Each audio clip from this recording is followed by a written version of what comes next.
share our good game association football ebe wuram ni titiru enso ene nsema wodo a efa eba enso no our Ghana happy premier afin so na manane anu ata na say UEFA Champions League night our Europe Manchester City etumre ni nyina ebe wuram ye di mu nkomo enne enso no another big game etudwa yes enso no Liverpool ekwa away to Real Madrid Spain na somebody aboy ni English Premiership outstanding games and so na be koso ni nyina enkomo a na ebe wuram na afin so no yetumi Addi ye bebe fie na afin so no ya be di efie nkomo dia na Chelsea enne ekwa no esa mbo anu guso ye nua Christian atwitwa Sam efiara ye pene chikwa be na ese agya no kwan na ono so no etumi akoka ne bofo ho ni nyina no ebe wuram na afin so ahwa mbo anu se ne ye call the Black Stars of Ghana onim se ne omo game against Angola ano wukwada ukwara na sa game reba so na mo mpan fine say ejuara 20th of March ejuara 20th no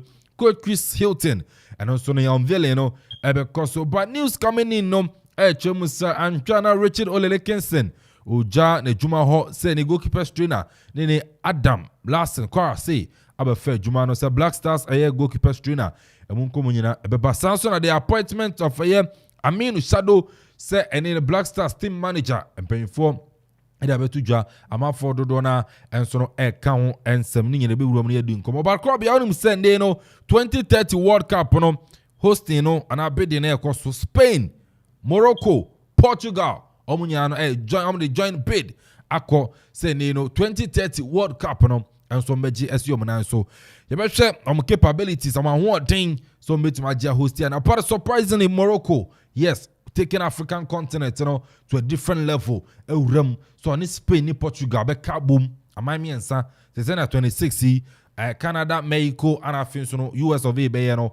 On also say on Spain, Portugal, be come wa boom. Oma hosti. Ocha kwa na also no ebeng. South Asia, Spain, Portugal, and Morocco, munyina benya. Also so mujia boom. So ma hosti Morocco. Be show also na ho den a. Also mukra. So mbetimi dey host 2030 World Cup no and then come out draw baby abega for person mo refa na ye gura mu ezeri producer area Kofi Anton ba for na Kofi okora agema DJ Zigibi sanso na Donzi John Mark amunyina ebo ye chidom de den na ye say bibia anso no etimi aka crop ya Sante Pastor Paradise ajoa pokuya wonam sanso na the writer commentator ebo ye chidom say Tom and so na elfia no so no be hram na exclusive with AC Milan on odi AC Milan na chie papa afini ama koye our Champions League nim adema AC Milan ti se Tom be hram AC Milan na yes hram de komo kakra e da fi AC Milan na ba Champions League komo and so no se Tom be hram ne adi komo no elfia ha na se ka se confirm star 787 star 787 omo adaruma ni so yasia ye dey Okoman Global Sports na ba sanso na ne Kwai Sibia Hotel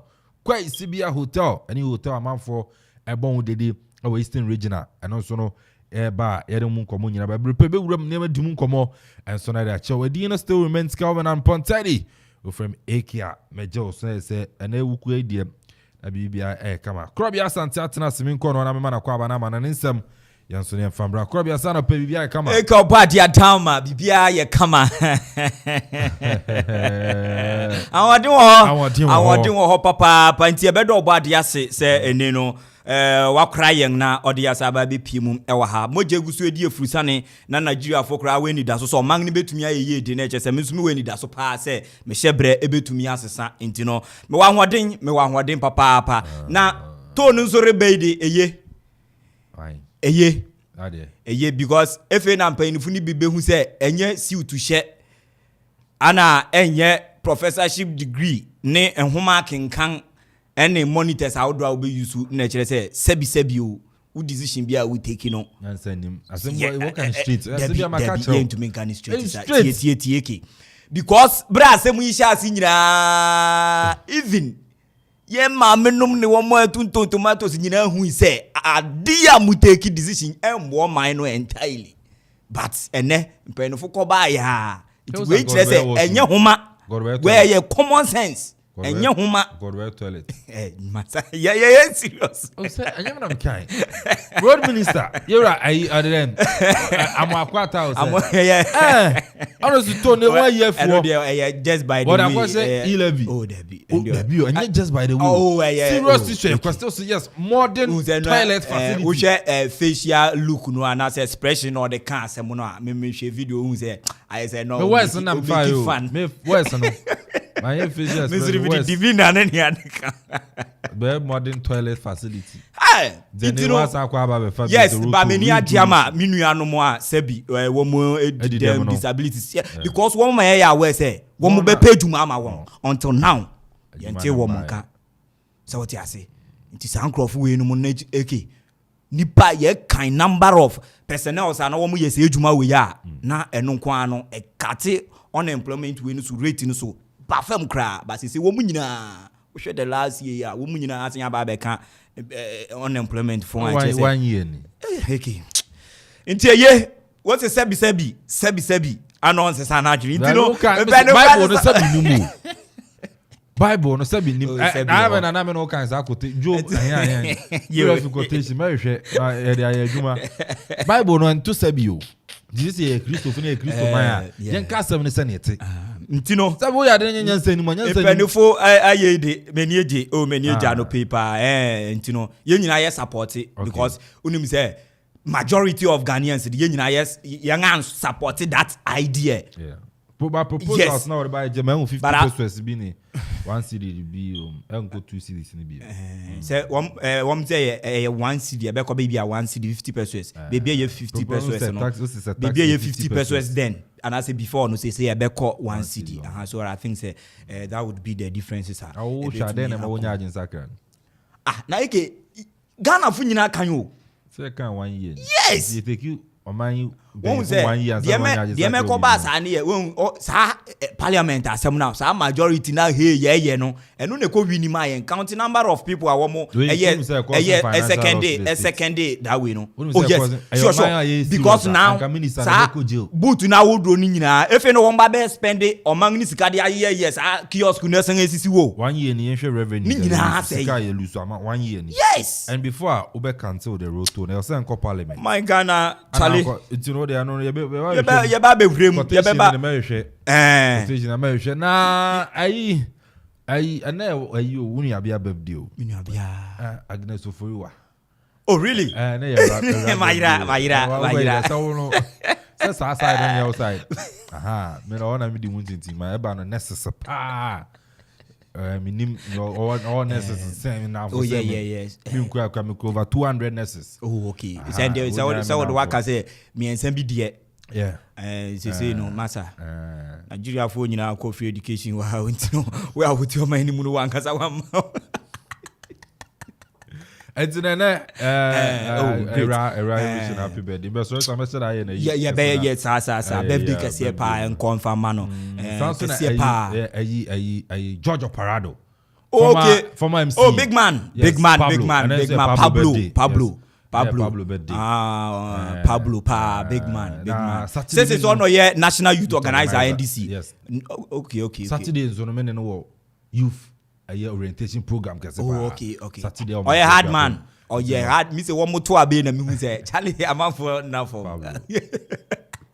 oni unive broja Jevios Pablo hard man tough man I think Saturday yes me fa nkwa na so me do kuchia no okay so na open asem Pablo de no kware me de mi jenidi papa me do ba kuchia no mi jenidi tie baby bia me do ba kuchia no Saturday yes sorry show no so okay na ebeko na ya kuchia no youth a year orientation program no na kuku dampa na mo invitation aba no pay okay na say me kwa na santi ebeko great but Friday so no Christian Achutwa Sam e ube piem wo ho be me piem masa akogina mo na report ni ya dia ba piem na eni o man so ntumi nkonkan yan so ye be hard ni sa since Friday no be gina mo ha na wa report no wa ha ye be hard na ayi bibia bibia ni obia ni obo birthday kese pa so confirm ama Janet ana ya na yɛtaa frɛ no ama Adepa ama Janet udi hunu old police station one ma nice provision shop kama abaiwa tuntum kama pa ni bibia da ho kama intino ama Janet birthday blessings pa kese enko emfa emao we no efi boys ni nyina ho abranti bia ye nyina efi ye ho ye wo show happy birthday pa enko emfa ma intino famitum na ye mbongum famitum na yanko. El Chicharito. Ahí la tiene Torrado la juega por abajo, el arquero sale, la tiene Gio, no hay arquero. ¿Quién le pega? Gio.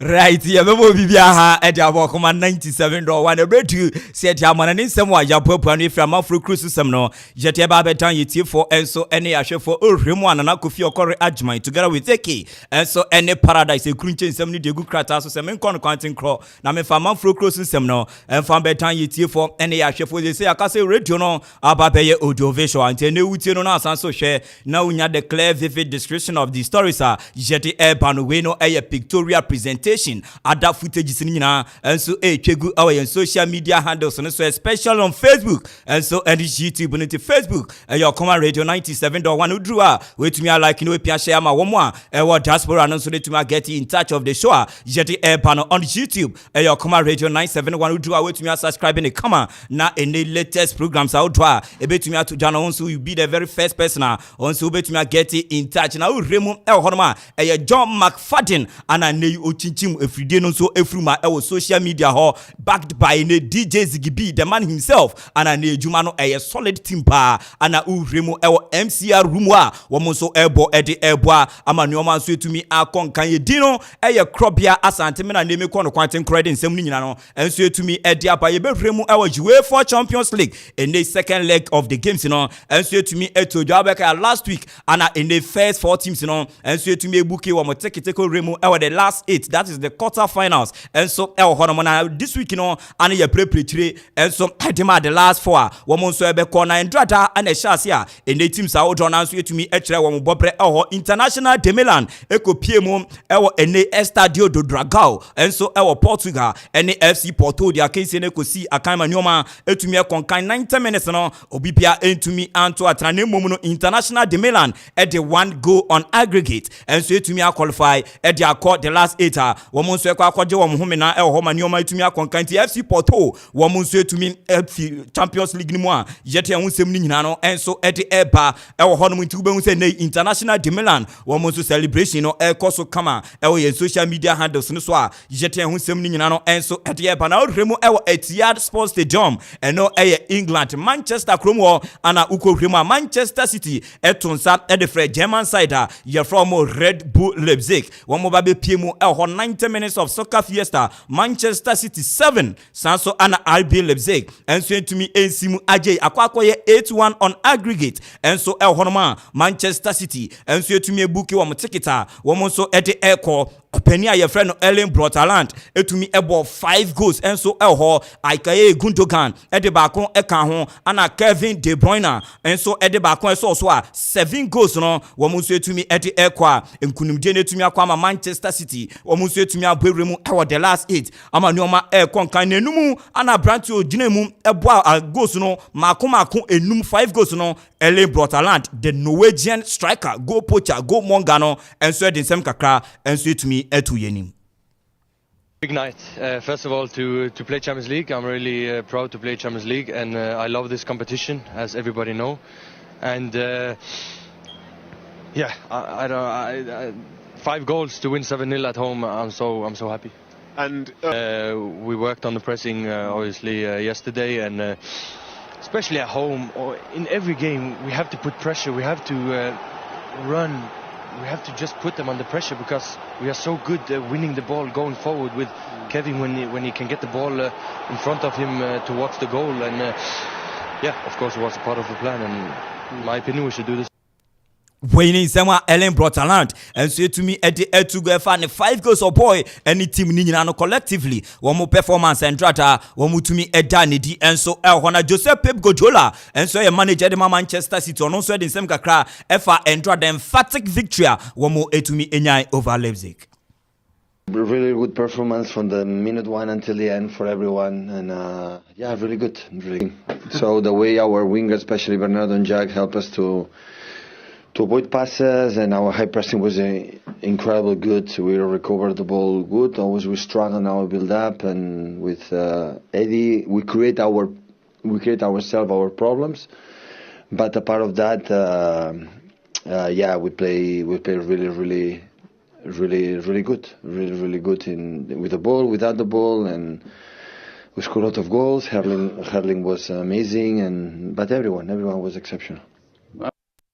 Pep Guardiola and Andrada ono so eche masa wo mu control game ni ye amani o man so etumi akonkan ti victory ne de na eche Manchester City enso e deserve a holding sem kakra no enso etumi e de atugwa enenso ye preprechire enen ye preprechire ne fei o kine kwa no draw no etumi ahase e o the last seat na nyoma nso no etumi akonkan uhwemu e o Italy enia stadium Diego Armando Maradona Stadium e ho ana SSC Napoli e ton se dia free entrance from German side no na game no etumi abaso 8 p.m. sharp ana sa game we no enso ebetumi akoso e ho Anthony Taylor English referee ana na UEFA pa no so nkojirem no nto ayerem na perepere yo enso etumi ankoso e wo sa game ni mu e wo hono ma enanyunre betumi akoso enso e wo Maradona Stadium ajete ho nsem ni nyina no enso e de ba big game no enso ebetumi atodwa e wo Estadio Santiago de Bernabeu e ho Real Madrid Chrome was Spain ana wo mo welcome Liverpool. We never walk alone nti na wo mo kohwe se wo mo betumi walk alone ana se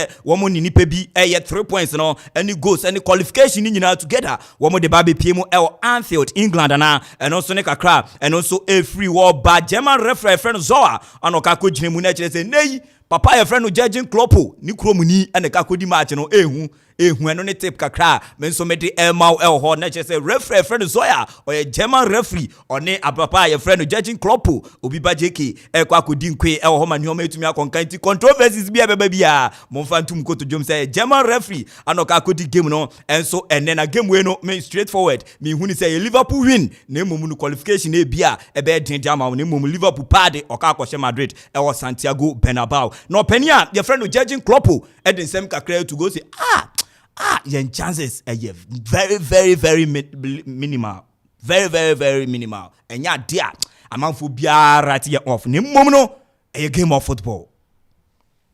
We will probably not go through to the next leg, but here this room, I think 100% of the people think that we have no chance. And if I'm the only one who think we have a little, I'm fine. So we are the complete outsider for tomorrow, 100%. It's Real Madrid, they are 3-0 up. That's actually nothing you want for Christmas or whatever. You don't want this, but it's the situation now.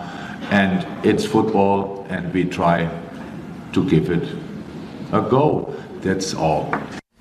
Yes, it's football. Into one more try say one watch say the nyoma betumi akona bibie niwa. Christmas dua ye betumi di achewa ebe so mbwa so no judging club dan say ne obetumi ache Madrid yi wo mafim eye big Christmas gift a obetumi nya e won life eno ne nsem opani no enso no otumi e de atugwa e hono ma mi chirechiri mu enso e de ma na nyoma nso no etumi akonkan one abrant ye friend Fabinho ono ni midfielder ene wo mo ne ka control mfifi wo mo ni cruise control Luka Modric no opani no de nsem kakra enso etugwa. Is it important to have this mindset for a game like this, because we have nothing to lose. I think everyone expected Real Madrid to win the game and to go to the quarterfinals, and this can be good for us because we go with the responsibility to wear the Liverpool t-shirt and to try to play our best football for us and for our fans. But in general, everyone expects Real Madrid to win and go through to the next phase. So Yes, at the end, we be expect say Madrid and looking likely so we to me the next stage. No no, woman so eko put up a fighter and also be to me my qualification and Fabio and some more they add to go Antonio Rudiger. And so eko jine mu de ma Real Madrid e press na say and so the same kakra to go FI na enum regime no. Last year, sí, el año pasado very hard for me. Fue muy difícil para mí jugar en el Bernabéu because of the result. Debido al resultado. The turnaround of Real Madrid was something. La recuperación de Real Madrid fue algo que nunca había experimentado, es lo que sucedió. El ambiente fue increíble y ahora estoy más contento siendo parte del Real Madrid y sintiendo ese ambiente como jugador del Real Madrid. Ene oka ewo brofu mu na afoforo nso ekyiremu ewo ene no Spanish language mu no ekire se last year Chelsea no de be pie mu ewo Bernabeu ekire se wo mo bai wo mu wini de na emu no ne o mentumi ankonkan nti this time ogiremu e de Real Madrid eni o ma betumi akonkan ama Liverpool ebete wo modwe ewo ho eno ne nsem Antonio Rudiger the diamond enso etu be dia tuga yete ho nsem ni nyina no eba uremu ewo English Premiership ni mu ene 2 games bi enso eba so Amex Stadium Brighton and Hove Albion enso ene Crystal Palace ene dia kinsi no ebe hihye so we Tariq Lamptey enso ene Jordan Ayew ni Jeffrey Schlupp wo mu nyina ka akohia ewo ho ma nyoma etumi akonkan ewo sa particular game we mu sanso ana St Mary Stadium eho Southampton the Saint wo mu ne Brentford ana dia kinsi ne betumi ahihye so eho ho nso no uremu Ghanaian contingent ejiremu Mohamed Salisu ene Kamaldeen Sulemana wo mu so ejiremu avoid it ya Brentford ene nwumre ama nyoma etumi akonkan ti 5 Ghanaian players ene nwumre wo mu jiremu ewo the English Premiership ya hwese de omodembo enso ebetumi akona bibia so no etumi aye kama ye bewurum na ya hwe ada stories eno so eba ye beba bepiemu enso ewo Rwanda Kigali uduwa ewaye de papa se obi baby enso eho na ene okokopiemu ewo Kigali a ochina da ana ene no dwumedie kese pa enso eba so 73rd Ordinary Congress FIFA every year biano and so one de baso amanu metumi akonkan and every 4 years bian so se be piema na che se election no and so baso ochinada ana wo muka akoye opania ye friend Gianni Infantino wo muka akoye ni ye se no okọ on post no okọ no enye wo mu wie nti ochinada ene ada wo mu a wo mu betumi ato abani nyina wo mu ukọ vote of confidence sa na obroni be kan ne vote of confidence do okọ unopposed be wo se wo mu nyina enko pass no na ne o mentumi enko nkan nti opani no endrada ana se endra awoso no koso ochina na main event na kasa ebetumi abaso na yenhwe ewo Facebook ukuremu a ubon se Ghanaian contingent bi ekowuremu ewo ho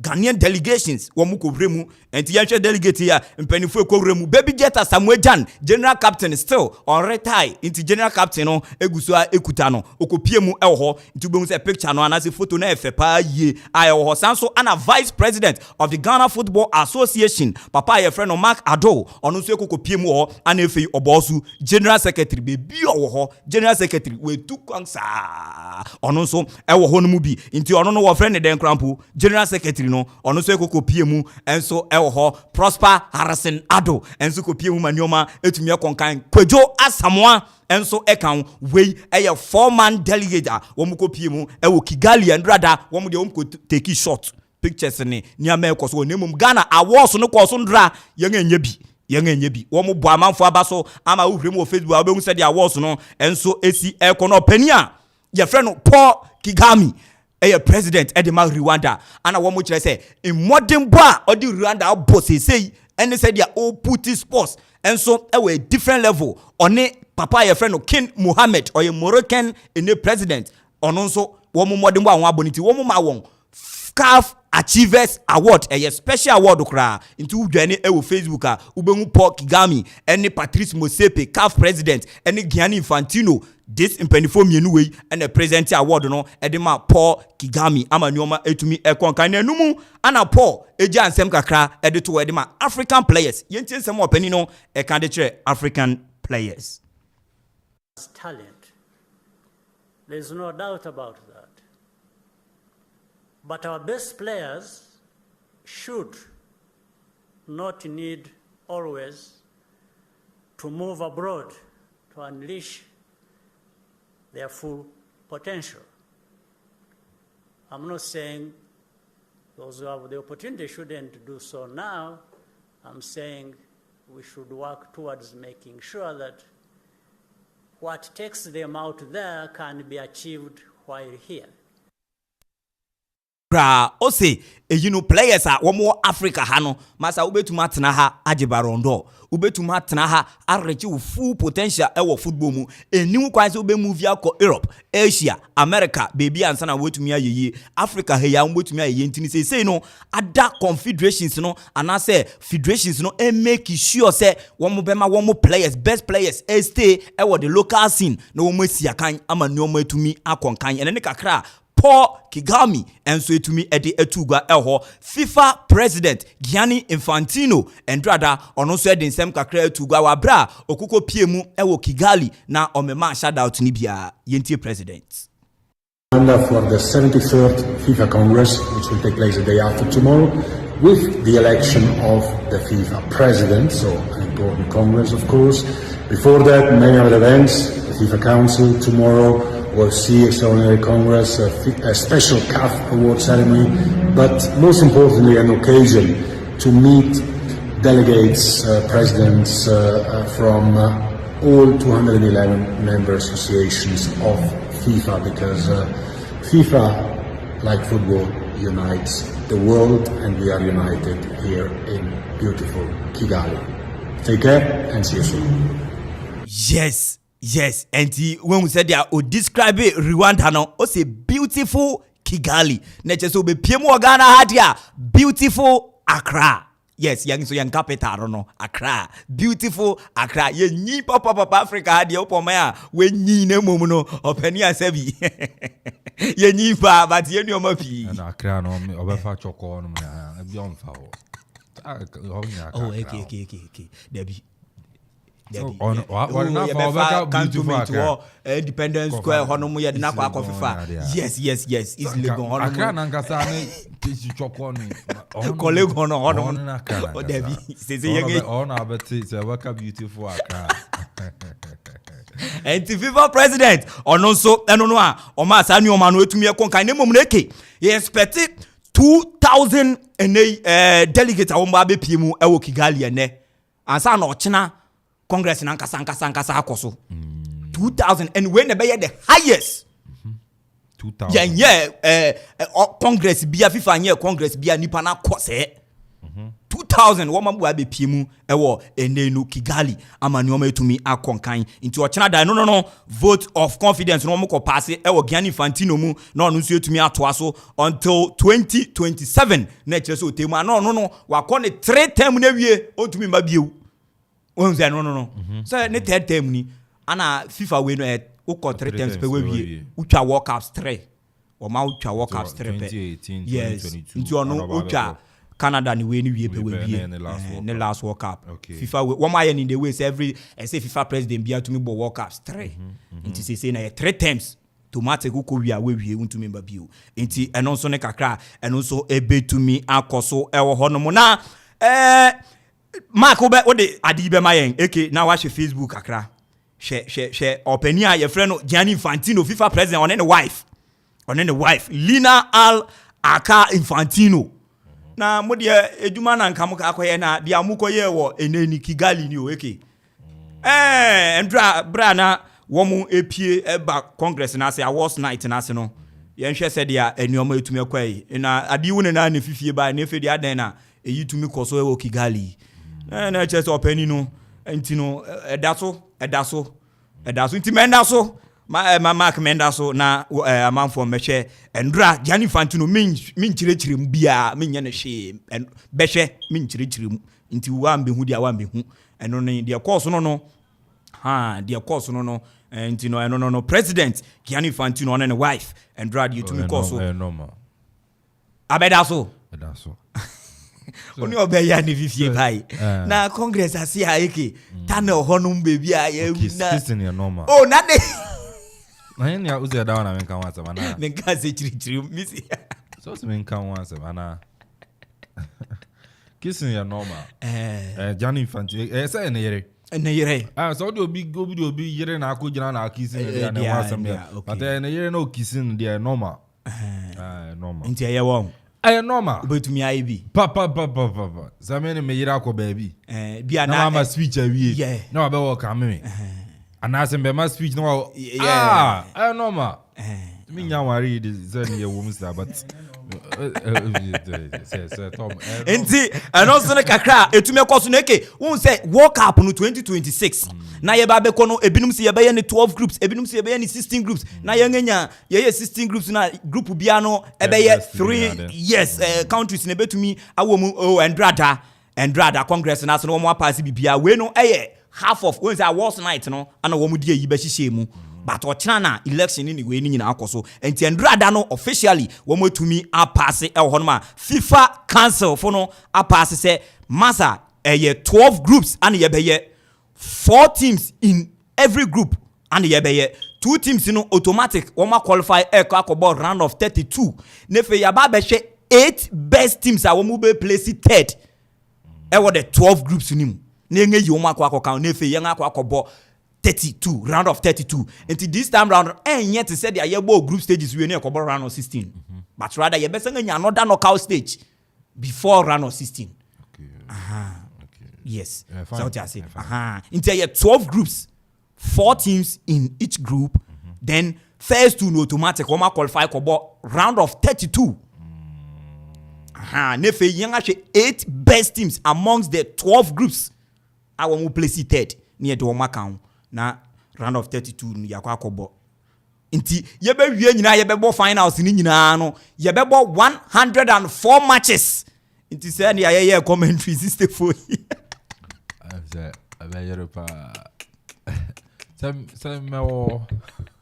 more ala ye be ko 2026 ne de so nyina ye be tu je fio so ono wa onye ni nyina ono wa onye ni nyina Ghana matches be ana ono kwa Ghana match kwa ntai somewhere fearful be it's fearful ana ma it's from 64 to 100 so forgotten countries you know it is say 104 edi I don't know kakra no so everywhere Banadra King Mohammed Moroccan king nti we be ma me official letter no Mark John fa official letter no eto so official statement king no confirm de nsa shekrata ase ya chiro bibia ndra ode ba eneno auditorium ho e de be ye onipa osoma no enso e de asem ne ba ni nyina ni tietia ne se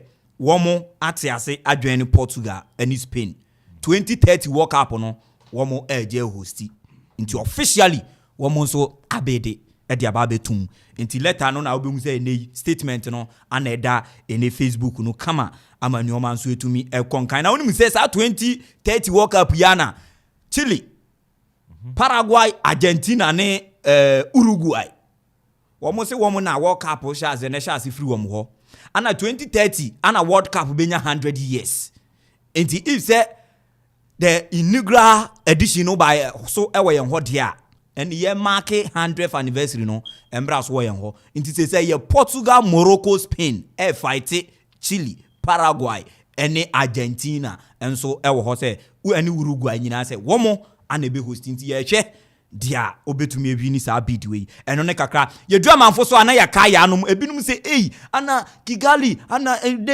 FIFA Congress pan ye dia ba hey ana unum say ba ne san so enti say yetena se enti research course 2005 first FIFA Ordinary Congress course ewo Africa first country or yes adni be de piemu Africa Morocco na jeze Morocco fuide enti Morocco 2005 and a FIFA Ordinary Congress eba be piemu enso ewo Africa enu ye 2005 dia otosu mienu 2010 South Africa womo ana womo de the 60th edition FIFA Congress no eba be piemu ewo Africa dia otosu miensa Mauritius Mauritius 2013 womo na de by 63rd edition no Mauritius ana de by Africa ha ana dia otosu enan no na enan no ebe ye Ethiopia 2020 but due to COVID-19 and me ambaso womo ye ni by Zoom via Zoom womo ye no via Zoom into Zoom ne tumi akọ so into na amaso ewo Ethiopia bio into the oto so enan no eye Rwanda yeguso ayeka so ochina grand we no ankasa eba so ewo Rwanda 2023 we no the 73rd edition and a 94th time African country be a host FIFA ordinary congress no enso ewo Africa ha no eno nso eni kakra eno nso yede ni nyina etumi ede atugua no na Club World Cup no enso format etumi aba endrada ni nyina wo mo ye wo Kigali endra Kigali no ma koso pa ni nyina wo mutumi ye nti amane na ye bo no Club World Cup as they say ye bona 6 confederations no obi fi Asia obi fi CONMEBOL na obi fi Europe obi fi Africa na yakwa akobo no say no ye ba ye no 32 teams na ya boni nyina na yenko na yenko tie sedia enenu pere no ene sedia nuoma ni nyina model no format no eno so etie 12 of those teams are going to be from Europe and 4 of them are going to be the Champions League winners from the past 4 seasons. Now this is big news if you're a Chelsea supporter, because Chelsea, even though at the moment they're 10th in the Premier League, they've already qualified for the Club World Cup in 2025 because they won the Champions League in 2021. And also Real Madrid have qualified for it as well because they won the Champions League last year. The other 8 places from Europe are going to be decided according to the UEFA coefficient. Yes, and no. Ege mumobi. Why? I am going with my video. I am 2015. Young guy count my no my. My team Euro 10 grand goal. Yeah. Now last time we 20. 2008.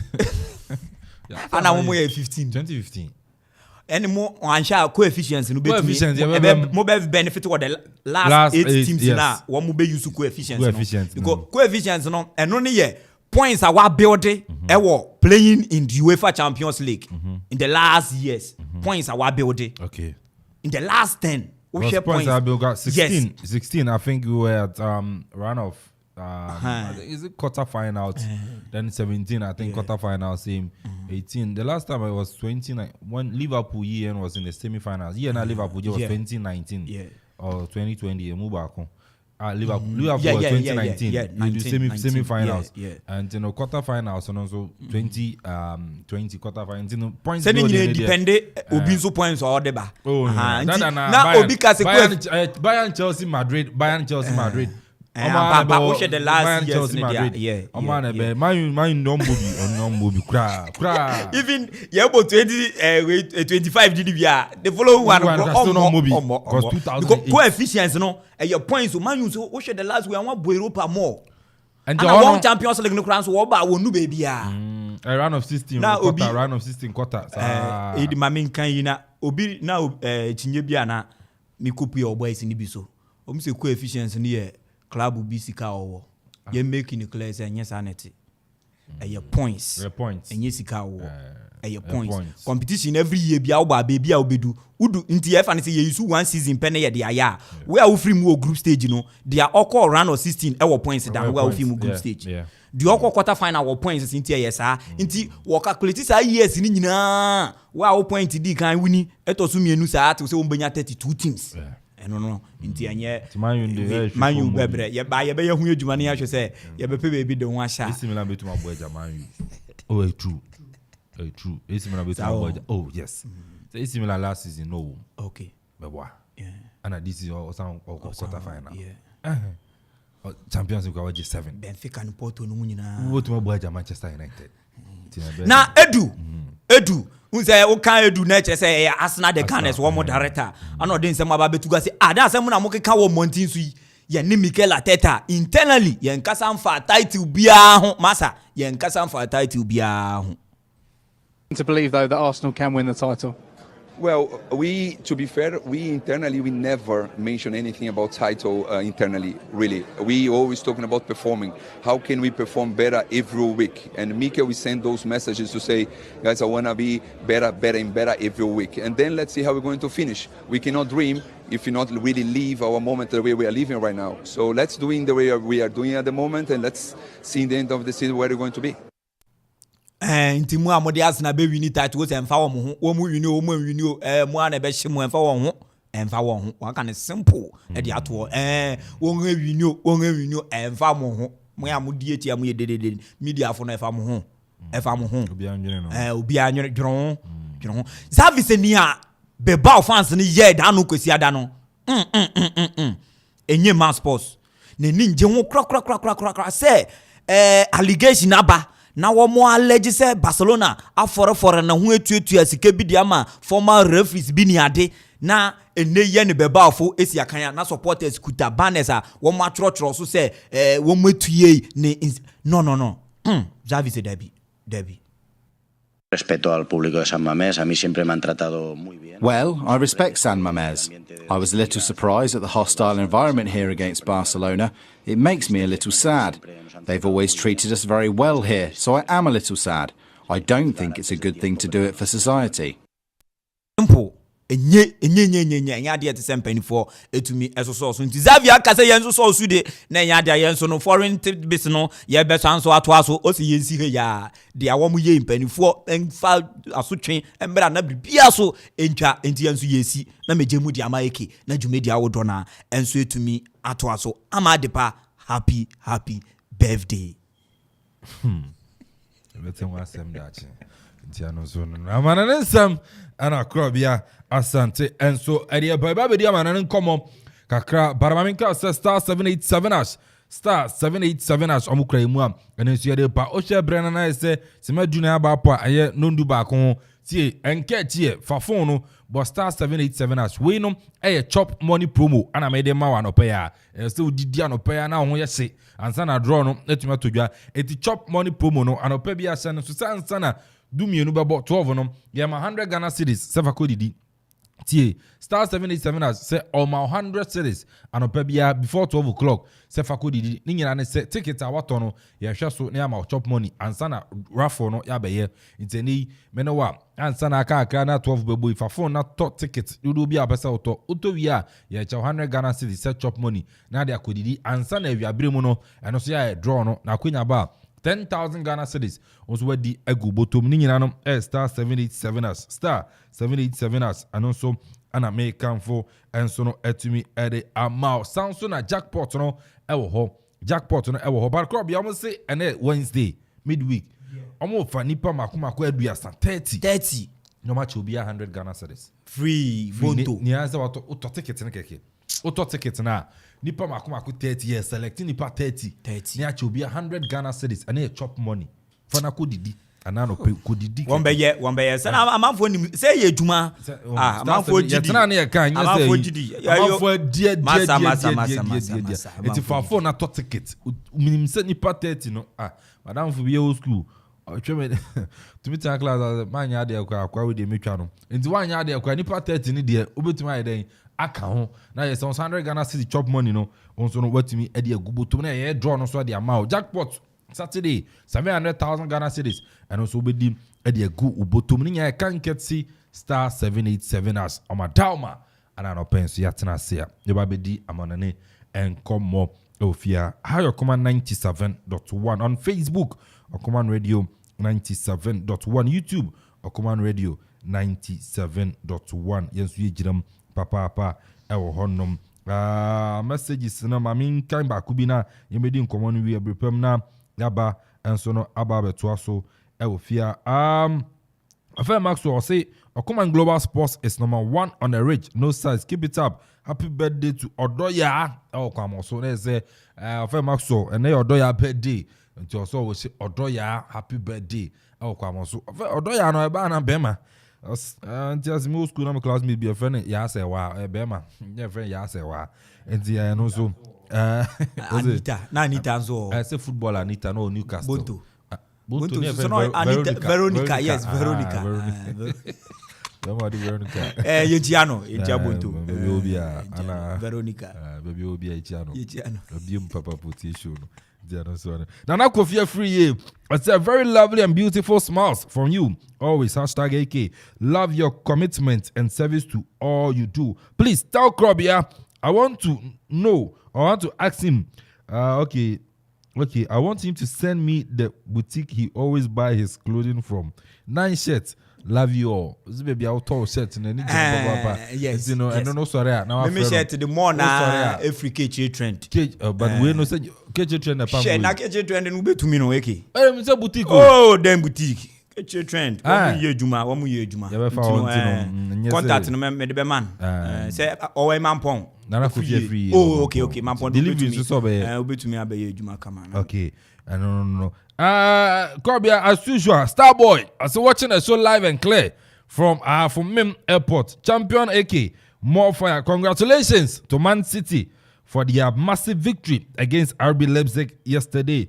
Greetings to Yasman, Yeboah Print, Foster Wale, Oyibo Boating, and my lovely father. No joke. I said, "No, Odibia become when you boy Prince, when Foster Wale, a woman say, Starboy, they be Anjana. I know Odinu Papa on fell kakra. Ne Papa, ni nickname no joke. I said, Papa, and so no joke. Yes, it is Starboy message. You have message is so but they made in common. I be pem na ma bekin kind ne akano and so no at me Addi. Ma UEFA Champions League and Manchester City 7-0.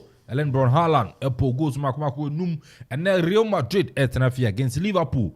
Now, I be for 5 minutes. Near this time, and then come on now, Yem Fefi and so no, and bet to us. So, Krobia Rem Champions League, and Rani and Ne, Yuviana, Sir Tom, and so I didn't know Eurem. Well, okay, you bet you will be piano for the second time, no matter what I say. Oshe, a draw game say to me, of course, now, Porto.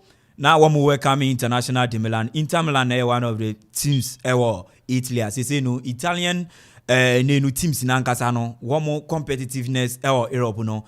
I had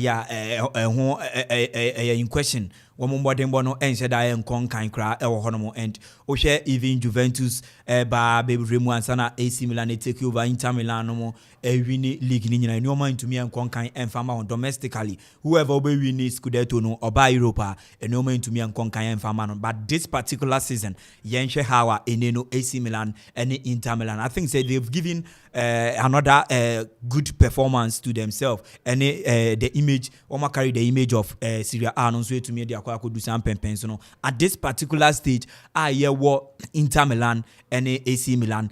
Any even Napoli, one more call Germany Coco Vini and any game no one so able into say Napoli so to me qualify and say Babenya 3 Italian teams. Just say it's been a long period of time. Ayenya teams be a free Italy. I will make it the last 8 in the quarterfinals of the UEFA Champions League. Into I think it's a splendid performance and rather in team friend Inter Milan Coco PMO our Dragao. And Portugal room one uremo ewo Estadio da Luz any Estadio do Dragao Luis II sa 3 venues we Benfica Portugal Benfica Porto any Sporting Lisbon sa 3 teams we call on very difficult so be to me akwakonya win and so but kudos to one first 1-0 victory the first leg also Giuseppe Meazza San Siro and then rather one more with no under any pressure no one to me coming game down and making sure say they will keep hold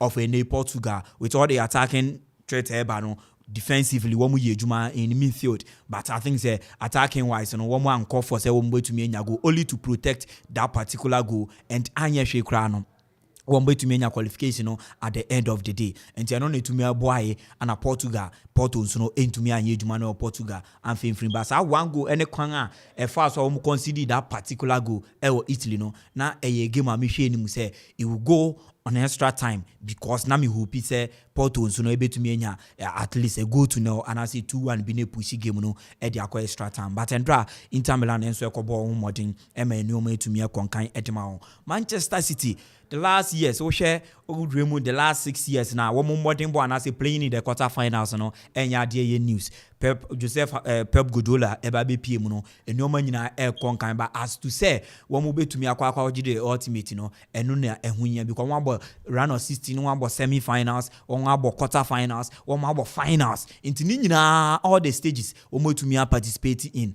the subsequent years nyina akwaba no into no one more trash Leipzig and rather by 7 goals no I think say na nya ade a ehye da news bisa after say we call Leipzig akako board draw 1-1 draw na we mo ba no na bibia show clear say Manchester City ebetumi enya the edge over team my friend no Leipzig and Endra Abranti friend no Erling Haaland etumi esi form and you will be one key man for any successor Manchester City ehwe nim so mbo to me I enjoy ewo UEFA Champions League mu because we share the last years Joseph Pep Guardiola buy no Abranti friend no Sergio Aguero in important games important matches ewo some fixing in Abranti no ewo Champions League ni mu na wa bench Abranti no ntino na sa force 9 no ana ne no otumi boy and even in the 2021 finals against Chelsea or bench Aguero esanso ball force 9 Raheem Sterling no mama enoma ntumi ankonkan amfama won and now when you obi a final delivery no obetumi aye ejuma no ediaman with Kelvin De Bruyne akaye Gundogan no mo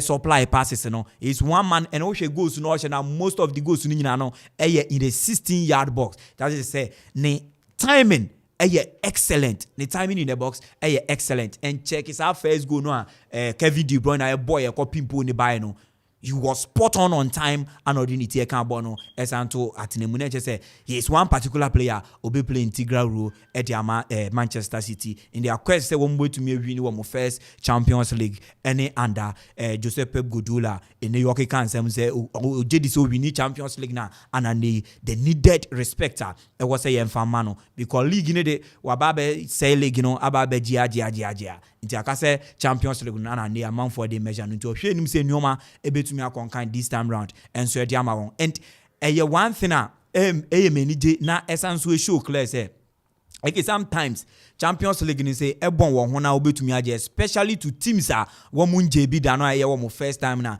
emi yusumi ami team Chelsea e de an example whenever Chelsea be winning Champions League be one modern ball or the local scene and share and this particular time so no check Manchester City one more form in the league baby points be one more bottle out na one more slide points left right center with teams be and send them fatano I think say one more years adding in the league but rather one more show a different character in the Champions League and no be to me aboa wo ama wo to me akọ enim so wo focus more Champions League na wo mu eja league ni mu a edema Arsenal I think say betumi aboa wo mu ye but wo mo di wo mu ani ehwe to amienu mu saa wo ani ba ko hwe to amienu mu saa na eno na nhwe ni ana ni nyina etumi akọ jiegu edi ama wo mu ntino Endra was a splendid performance wo mu so etumi eda na di okay ani ya club ya de enso no UEFA Champions League enra ana watene kano so Tom bibia kama boss via boko no say classic course kama gidi say teacher ni you know jina board anybody na just say impact knowledge awon kwara ni team ti anonso no so Tom rem kakra UEFA Champions League na usual AC Milan say na da wakuma so no AC Milan is support o maka 3 say Tom me Manchester United fan I say we are we Tom let's say you're Chelsea fan. Chelsea. Oh, not Chelsea. You know my beka. The Tom River Champions League na afin so no. Boss. AC Milan no sense kakra na o de mama 40 AC Milan nka che. No musa pastor mo. Boss. You monram wo Salem. Teachers wo bia atumo mutie. Okay. Yes, them monram wo Mount Mary College of Education. Me am Honorable Brown utie gidi. Yeah, boss. We are here you me. Nyoma be brain edi him, nyoma be brain eko. Mpemfo si atie busa. Ene agro no. Won ti asia perebitina. Obeti asia nso a pani bi nchen ko ne busa ne say we are here you me. One e bo asasi. Ana say nyoma be ne wom. Boss Emerson say Yekobo Champions League final in Istanbul. AC Milan drew quarter final of Champions League. Last time Istanbul hosted Champions League final. AC Milan bo final 2005. Gidi pa. For the past 11 years AC Milan drew quarter final boss. You say Champions League Bibin Enteji. For the final, so go Istanbul. Go Istanbul. finally I think you born to you can take a born 2020 but COVID in sense in painful trip by many ama ya be born ene 2023 was but AC Milan ehun say final na coach Istanbul you say we do quarter final for the past 11 years no order. Forget about form, forget about players, forget about coach. Team beat etina we bi ye no gangan to a o man ho mene so a busane say ne badge of honor we. Hwe unse omu pie free town oni mu a. Players no hwe omu abati left side. Omu bo banner badge bi. Badge no this is what you to also 3 times 1 2 3 ansana the amount and answer what you more than 5 ansana the amount boss AC Milan is one of them into my underrated AC Milan boss ana painful say area ekota we dey esa sorry into I feel say mrena Emma AC Milan boss. This is the time for AC Milan. Yeah. So Obejini 8 Champions League. Minga so Obeji ba. Obeya idea of Champions League. Obedu final. Forget about form. Senior eka say ni team Chelsea. Domestically wanya dia Europe otabo rem koje. Yeah. Inti he de AC Milan ye. Domestically oni form. Ba yenhwe bibiye. Istanbul no 11 years on quarter finals. The last time Oji was Istanbul. And we both were quarter final boss. A very very dangerous. That's a trend and boss. Krobia one scenario na say Tom Edeba no. Ochin adwen SBB so. So the last time AC Milan edu quarter final 11 years ago. And the last time they were in the Champions League, it was in Istanbul. Yeah. So what you say? The miracle of Istanbul. And Liverpool na jiko. But omu do final. To Liverpool so. Liverpool they are okay. AC was quarter. Liverpool round of 16. And against Madrid. Istanbul for one way is woman now so nankasa Liverpool. But near scenario na say that aspect that time no form. Matthias, yes. Yes. Then it's a form in a bar, not in a league, but in the Champions League, no quarter. Yes, one of the traditional means they analyze the games. So what I say, I mean, you use traditional in the sense that football, no. It will be a traditional country. Yes, accounting. Traditional county, but I use that aspect because me as a Chelsea fan, they be a maker. History are there a boy and part in every game I able. History they play key role in our games I able. You know, me free aspect, no. But so far as Giants for Nagas our honor, Liverpool they would also come out say yes. The movement that echo Istanbul the miracle of Istanbul young na YGC announced and yes they are also coming up. But I think say AC Milan with baby or free banner traditionally. To me, edu baby are all canon. But when it comes to the game itself, the materials anyhow, the airboard, the natural way of analyzing a football match, any where baby a team be mpempensu to me edu with all the shocks and flukes to me afimuno. The I think say AC Milan it would be very very difficult for them. But for baby or free banner, quite goals of football. Yes. Goals of football. One more Casadia. I think AC Milan one of the teams that favor the most. Yes. So Tom and the Champions League, Real Madrid against Liverpool. Real Madrid against Liverpool. The question we busani say Madrid, Liverpool. Ebe shocky. We are seeing now say Liverpool echo. I could disgrace you more. One question I will say. But I want disgrace in your mind, no me or Anfield. But the mean is it will be slim win for Madrid. Slim win for Madrid. Yeah. Slim and quiet the trust now. Because you in the first league, you know. Liverpool very. Slim. Me who is that? Liverpool with but unqualified. Qualification they are Madrid. They are going to beat Real Madrid. Yes. Madrid there, I don't know. First or take first leg, you know. Yeah. They are forget it's all qualified. Very good. Over to me lose the second leg, but unqualified. If you are here 4 goals, over share 4 no, now 1 and now 2. Over to my 4-3. Like Chelsea just last season. Yes, Chelsea go winning by 3 goals to 2. Yes. Into Madrid. I mean, who's slim win for Madrid? For Madrid, we are definitely a bit more happy because Liverpool form also. And said a year, sir. All right, young referee now immediately come a brand call. When him say, someone would know, and so no, oh, papa, na, we dear, me who don't you know? Kobe, I only say Ghana, Ijana Kona against Angola. Na, if you know my ati azeze, a Joada 20th, no, and then coach Chris Hilton unveiling on Server Koso. Oh, Kumasi Baba Yara Stadium. Now, but many can't forget feeling to you. Now, I'm going to Kumasi. No, I'm going to say, Scout Utia, I will get and so near. Get fees, you know, popular stand 20 Ghana cedis. Popular stand 20 Ghana cedis. Center line 30 Ghana cedis. They say you go so. VIP wings. I have 50. Kumasi na okay aya occasion so what did I mean Kumasi no somebody bona na you see Ghana matches na ya bo Kumasi ni nyina you see a occasion make me use occasion in quote because because game a unhu say ye hiano at all costs a certain stage, a certain limit. I don't think say Amanfo na for Black Stars after the World Cup or no.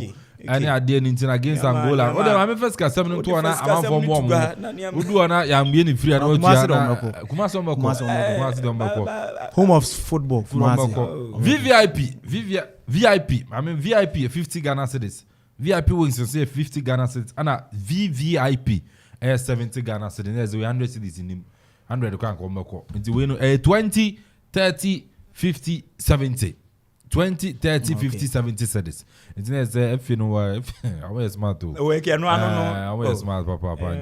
I don't know. The Chris Hilton unveiling the back so. But I'm in shadow. Say team manager Adam Barton Kora say likely so no be take over say goalkeeper trainer Efi Olele and some so change say Van saying. Okay. Chris Hilton wabadi aye de waba anesa and ochinada ana say Joade be ana unveiling no ebaso. Well, unveiling eke ebetumi atodwa no I think say some of the key things are in your pese ye huno. The time frame where you be more penny no. The contract no.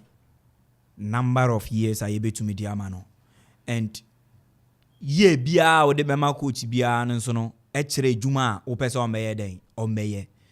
Internet if say a team Emma coach be a 6-month contractor clearly echere obi bia even a layman Emma no that clear view say just for a short term period you know ombra mbeye bibi en fama wo mo 1 year 2 years 3 years ni nyina no echere nia e was say onipa no ye den ombra mbebe so the number of years I be more penino very key to Ghanaians, very key to ejuma ono ankasa as the coach you know I was all bambeye and family man konkron Ghana and said ya ma coach to ado be a 6 months onim say 6 months de ti bia me mankasa me wia say me yen you man yen you meko I don't think say eno ne yade a ebetumi aboa because obi bia e make sure so be ye ejuma to ebe meet the very best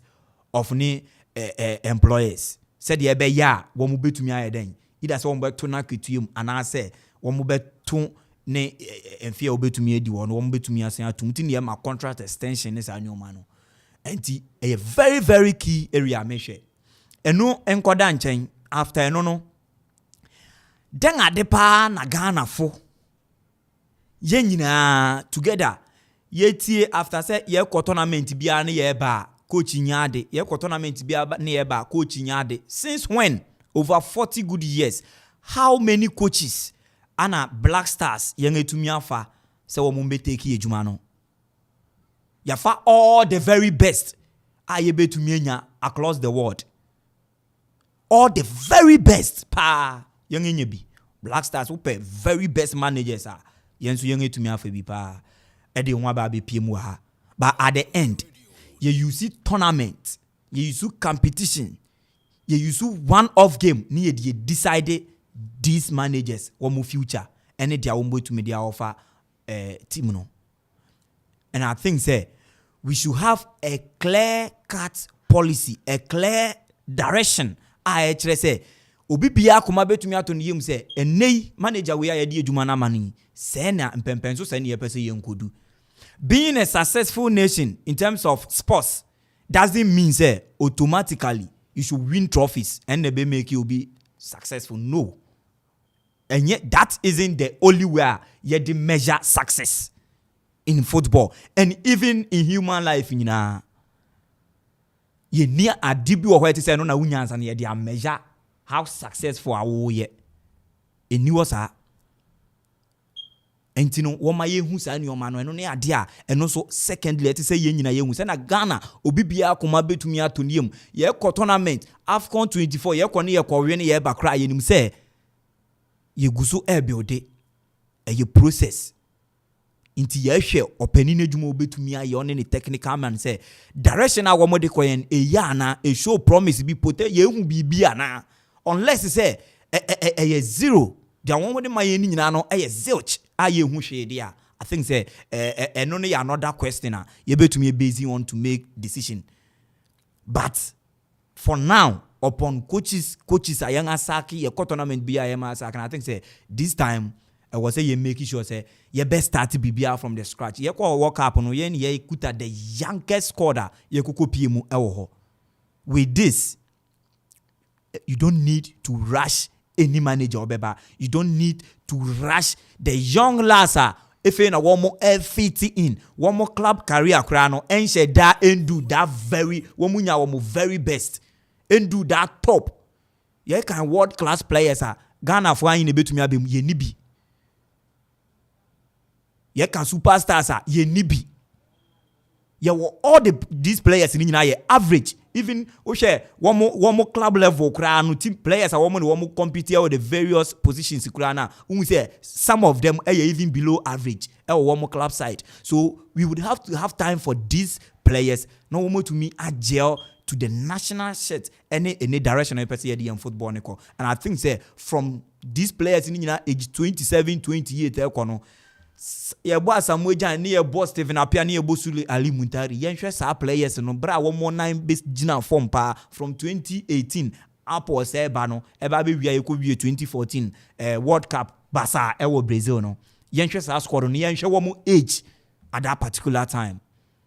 It is not easy say ye benya sa combo no ana say understanding no e national team no, because national team no to say club side mo ball matches 40 matches a season within some few months 40 50 matches all other competitions in no. So very very key I was say yen direction in the next 3-4 years baby a person young football ni nkodu nti opani ade ahye ne nsa no ye hwe no ntumi fa nkoyudu yen wa ho no ye betumi aye ni justification ye tumi ade show no the exit door, but not say ya tournament aba so we so doing was say chinchina manager bi nko ana say yen saki yen yi players bia ya retire players sa ne o mani nyina ya ade a was say going forward was say so enzo etumi etwa ho no mtieke yen de ye hwe nim say unveil ni betumi akoso all the necessary where document our move to me presented ya ba bontenga ye nyina ebenye bia kenkan no. I think say eno na be to me abwan ye nyina ye hu the direction FNU together with the Ministry of Youth and Sports one more tenase na wo mo ni Chris Hutton and the technical staff one more tenase nyina wo mo hye no eno na ebe ma ye hu baby a wo mo pese wo de because then from there yenso ye be to me hu dia ene no ye de ebe kan e de afa ho. But I think say until then bibia okay changing of goalkeepers ne I think were requesting for another video we analyst in this annual man. I think say a best. Me susu say okay in the local scene, but because of say or might be our league or bonitino. Anka yefa technical mena. Anka at least first reno coach assist 1 any assist 2. At least you bet to me the assist 1 no ama a local manager and I say assist 2 no be a local manager, but the mandate to send the first assistant today. Anka yenjama coach na non fan the first assistant oni so betu me na ye juma. Anka anti asibe ye juma embra. Ghana happen at appoint assistant coaches and senior head coach. Yes. Sauti asi. You appoint assistant coaches and senior head coach. And you know, I don't know. Nti anka me huni say sisi ano ankete so no ankasa one do kone na England wo baby an se na ono ya na adwuma wo experience ni ade a ono afa ba akombra na fe yanyi ba akon a locally in terms of say two benefom yenu nyina etutu kwan na woni wa ono ye ko Accra Sports Stadium baba yara na ono no hwe sa games no monitor players no locally, because normally first na you appoint assistant coach no a local coach and in charge of the local Black Stars, even under 20. Yes. Sana it's the local assistant coach in charge of the local Black Stars. And then so what I say, inti ano ne ade ake me say ni nyina ye direction et say yenko, but ya ye gidi Black Stars no ya do so do nti no kobo match when we ni pe hey any players na san coach asane sani o man I think say masa we ye freti o over 40 good years. Performance been here than Addi. And even the last 10 years, I say yes, uncle deep down. Deep down. And the idea was a young done always going for 3 points and Yamko Cup, 3 points, Yamko Cup. No, I think say ye and time I was a antennas yen and your mind conkai. Young goalkeepers train and a day onye unto me young course because check it young goalkeeping. Very poor. Tournament I call recently goalkeeping a factor. You need better goalkeepers be a one more BBN conkai and famayen. Sometimes performance a one more than a day or one more club level won't be PM a different.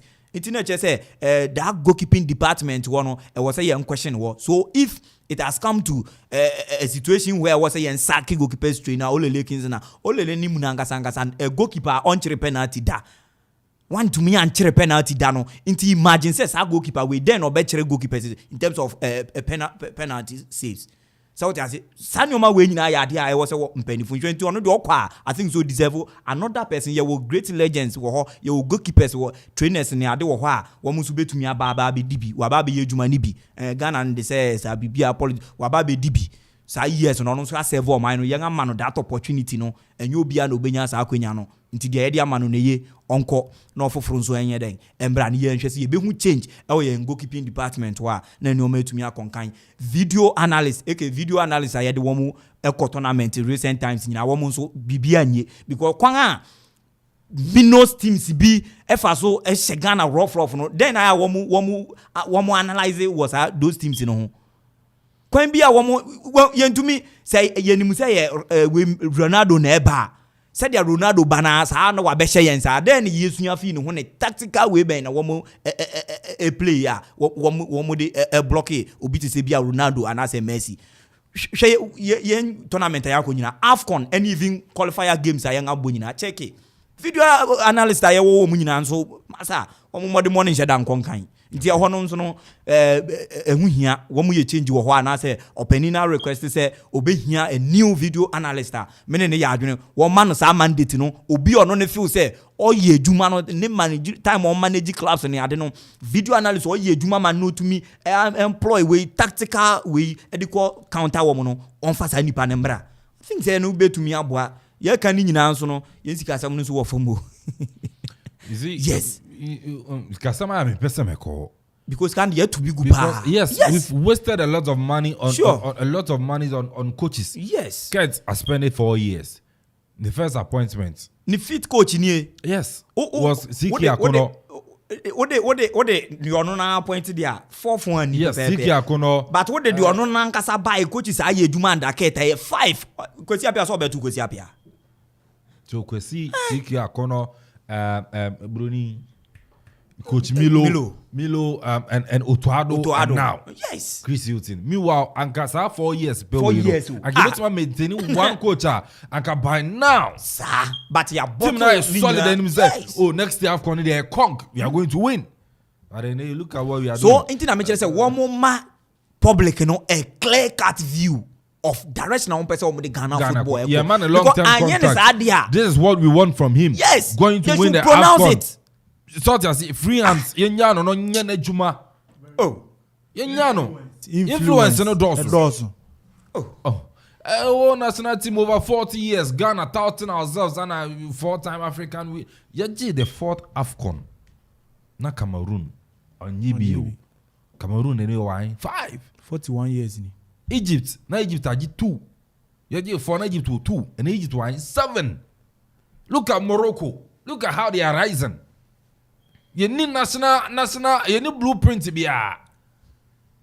You need blueprint to be a. Not say no 4-time African champion, Brazilian of Africa, and say Munu Kikana, a whole national team, a whole FA, a whole sports ministry. You to me and very sensible. You book us World Cup money. This is what we've built. The World Cup Sikana. Morocco, or National Academy, also just $2 million. You see a national academy or national sports complex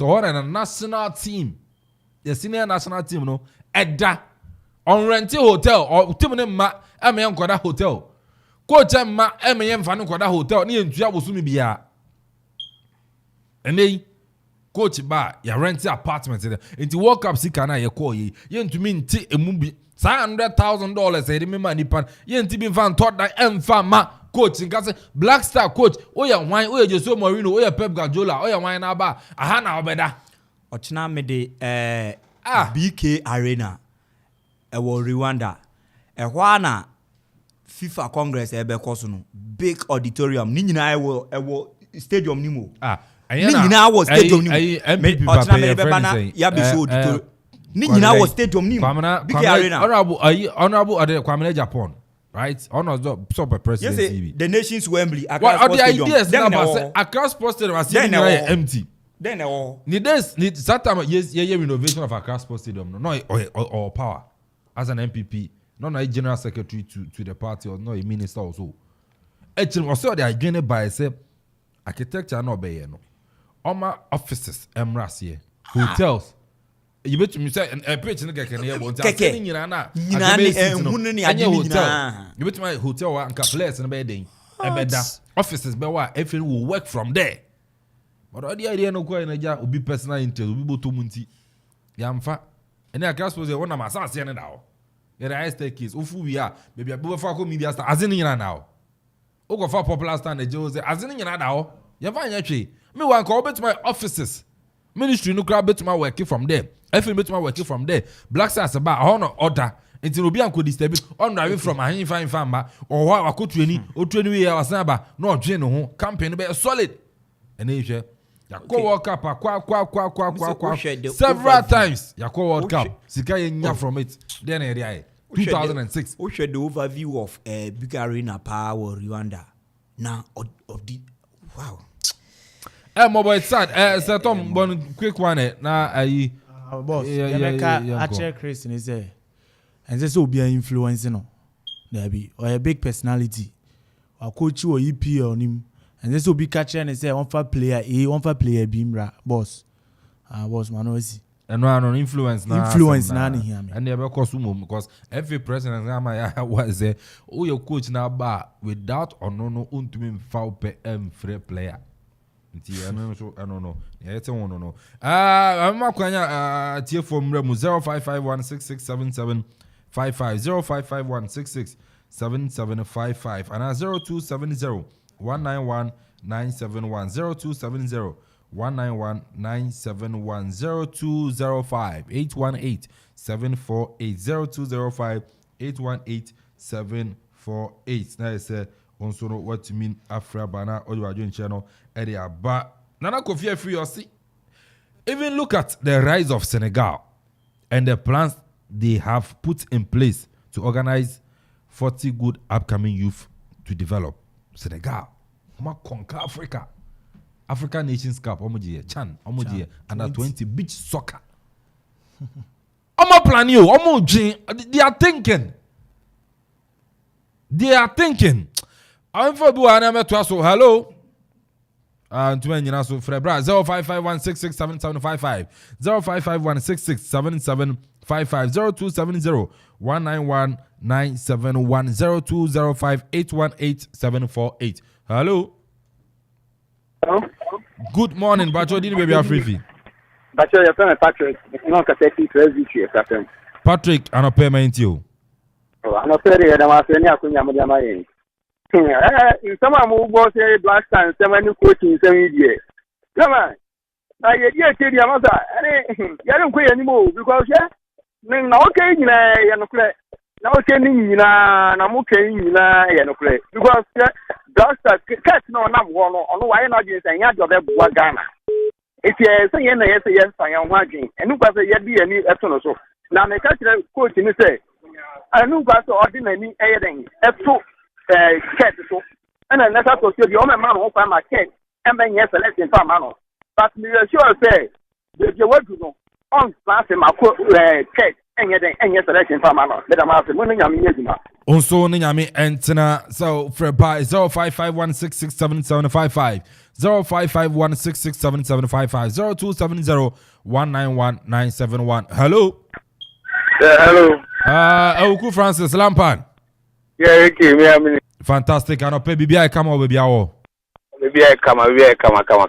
Why ain't you? Na abu mi chechi abu asa Akuffo nyina no pay. Na me come asem so ya ene Champions League match. Mi team angasa Liverpool. Wujina kun so kun mu ye din but aye bi da. Nti me wa say na e betima kwakọ shetre na ye di ayi Real Madrid. Empire boy me born. Na ye stadiums ni yama ni ade amuka ni ade. Ni nyina ye bom. We say dear before na kasa am the we plans that what we maintain stadiums anyhow we be offices ni ade na we be use because ni nyina we three offices ni ade na ye sure say can be create employment ni ade amanko bebre ni ade ntende moka no framo so and I come na Japan so na ya wo ya obi na ya o de kasa tia Lampard Debbie Memphis why and see and also I don't know 0551667755 0551667755 0270191971 0270191971 0205818748 waiting a message about Nana Kwame say Madrid is losing 4-0 today. Watching you live and clear with Eric Bebeto, Hans, Jerry, and Derek at Amanfo Total Filling Station. Let's say, many Nana Kwame and pay in Chamu Amanfo Total Filling Station for way heavy papa. I'm winning Randolph. I say watching live from Akropong-Akuapem Presby. More fire, say Tomzi. I know Sonedia. Or they are Babi afraid. I see you guys are funny. I love you guys. I say, I know Sonedia, but Yate, aye. We are afraid one somebody that mate Martina had about 2 guys. I'm say, I SMP. Elfia Nana Kofia free dia ba or say no always say Mami Efua Techiwa happy birthday inteni Nana Kofia free or say Mami Efua Techiwa happy birthday enko enfama from Nana Kofi free ye and also need ya no ya be na akọ be na akọ akasima na bara krobia ye kwi say bono ye na yenko na amini shadow dia wanka. Oh, okay. Say young man ejuma. Into obey Black Stars the manager. Team manager. Yes, onko ejuma. You nyina no the best of our Black Stars into onko no so no to ono ade awo no awo betumi de abo anu eni o ma enko nkan because ye kan ye ken nyina ye coaches ni nko ani players no na de bia wo manya wo masudi fundamental no say ye weaker. Said vice president MIT no so that's into always be no was say no from the very top and no more concan it's a foundation no okay fa ho ne we bia dan bia obeku crazy so best agina firm ama no metumi akonkan into no one more na nei one more call as team managers ne sa nyoma no si wo mo etutu wo mu nyoma yi na wo mo ma periperi yo ne ribia akose ne ekwa I think say team no players no and other staff no so benya serene environment na wo so etu media ye adwuma na ama results no so etu make show on the pitch ama nyoma etu mi akonkan so young wish no the very best na momu no waba no oman ni nyina interest ana oba be serve na momu enye obi ana oba be som no Black Stars adwuma ana oba be so to all over 31 million Ghanaians ni nyina no say ye nyina ye nwe ehye ne nsa say adwuma oba ye de aboa Black Stars no ye nyina ye kutem nti no I think say ye mo na ba so na adwuma no onko ye ne ye se dia efata na emfambo man konkron Ghana so ya gudie. All right, and then you call me. I said, Tom, you call Jabiana. Say, I'm in Germany, Abema, or Agumena, Henry, Utie, and Akumasi, at the parcella.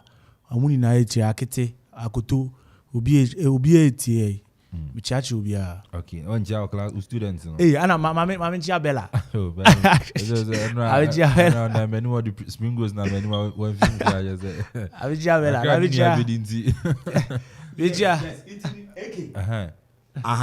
na Eric Otima Michian na momu no onye we ni nto meba me kan won fra me mu na wate Erica onye we ni bribia se na me ne kan anope no onye ne sa pepe meba ho ani nti Erica Otima Michia opa ye bribia kama na birthday no san koso ama Janet ama Adepa ama Janet ama Adepa and meba baba okay ntino ye the best in akọ bia you have that video.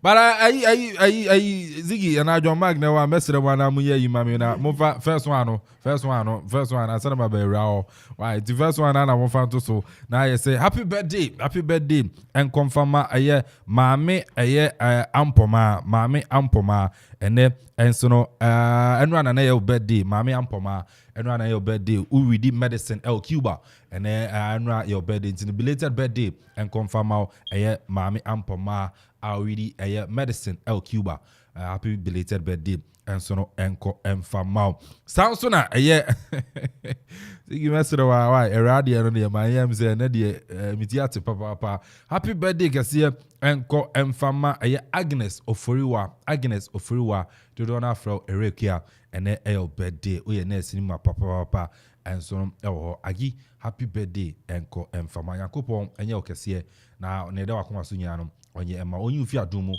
enko adumu happy birthday Agnes Oforiwa yerbesi ambo achina ebeba na fin so no ya beto so na se kese enko from executive producer Samson and Kofi Okori Ajeman DJ Zikibi DJ Donzi John Mark munyana na happy birthday and saying happy birthday say na se kese enko enfama okrobia sante pasolo munyata echi adwane writer Samson na say Tom and so be boy majumedi no and so netumi akọ so media Kelvin Amponsah di na mebo achina ebeba na ya beto aso muchum